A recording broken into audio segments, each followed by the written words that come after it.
September 25th, 26th, 27th. Oh my God. It's a full moon. No, it's a new moon. No, it's retrograde. Oh my God, there's so many things going on. Just slow down, said the devil Libra. So 25, 26, 27, Sunday, Monday, and Tuesday. The sun is in Libra and the moon is in Libra. So on the 25th on Sunday, there's a new moon.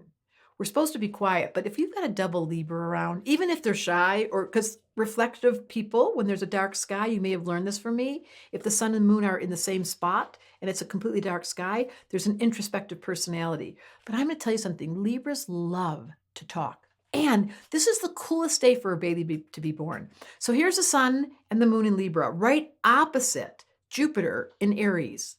What a lucky child to have Jupiter opposite your sun and moon on your birth date. That's through October 6th. And there's this T-square that we've been talking about. Here's how it goes.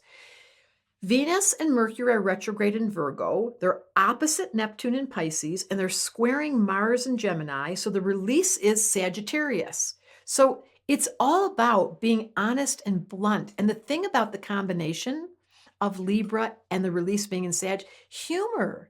This is humor. And I'm going to say someone's name, which is not so funny, but we've got to lighten up a little bit. So Will Smith is a Libra. And look what happened at that amazing, memorable event.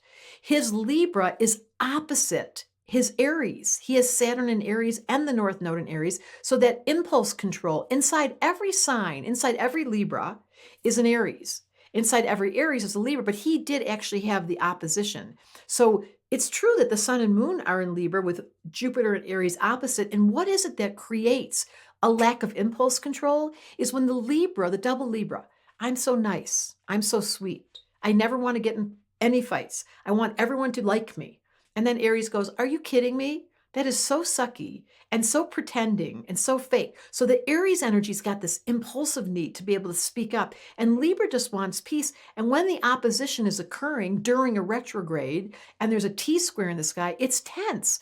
I have so much compassion for every side of every story, said the devil Libra. So I think about what was it like to be Will Smith? And then I think about what was it like to be the other man who got hit, Chris Rock.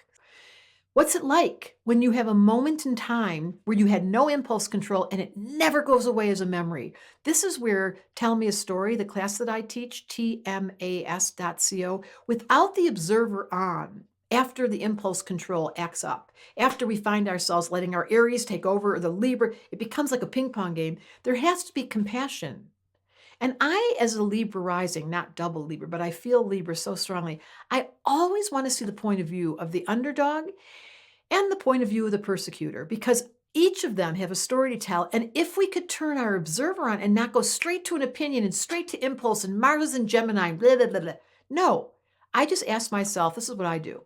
This is so double Libra. I pretend I'm Will Smith.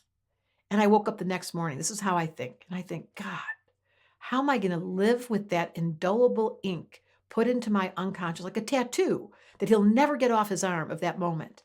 And then I think about Chris Rock and how am I going to live with the relationship between me and that moment? And then I turn on my observer. I take the highest angle in a true double Libra fashion. And I say to myself, what's the lesson? That's Libra's favorite question. What should I be learning? How can I bring harmony? What do I need to talk about? So I'm just here during this Mercury retrograde to bring back a memory. Happy birthday, Will Smith, on the 26th. And forgiveness is always the answer. So let's do a prayer for double Libra, sun and moon together. May you all know what it is to find peace. And when the bumps happen in life, that you can come back to peace. This whole month is about peace. And there's that mutable T-square releasing in Sag. It means peacefully talking to the unspeakable, saying to yourself at least, I wish I could forgive. That's a beginning. Or saying to the other, I wish I could forgive you. And then maybe, just maybe, before this energetic story is over about all the things in life that we have to get angry about, we'll find some semblance of peace. Because there's never going to be peace on earth until there's peace with me.